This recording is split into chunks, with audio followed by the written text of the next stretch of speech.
I thank the gentleman. We'd go now to Representative Van Duyne. I appreciate that very much, Mr. Chairman. Over the course of the pandemic, allocating funding for transportation infrastructure needs has grown increasingly more difficult. While we're facing many issues and challenges right now, especially as we follow the $3.5 trillion reckless tax and spend plan currently on the table, one of our gravest concerns is undoubtedly the continuous increase in inflation. Inflation is at a 30-year high, as it's up more than 7% since January.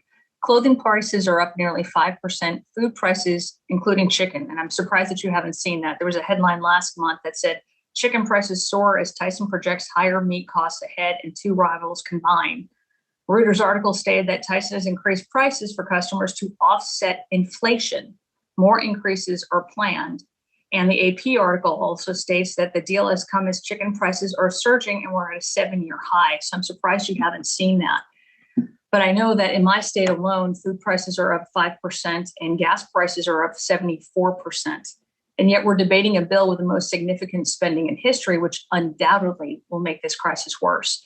I rise in favor of the proposed amendment to prohibit increasing net spending unless CBO certifies that inflation is below 3%.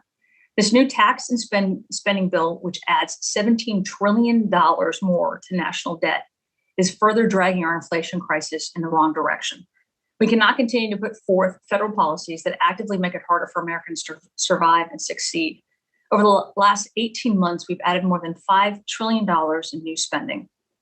The new tax and spending plan will confirm an even higher and unprecedented amount. And yet the majority seems unable to resist leading our country down an irresponsible and dangerous path. For that reason, I urge my colleagues to support this amendment to protect our economy from an overzealous federal government that continues to put forth unreasonable spending plans, which further hinder our already vulnerable economy.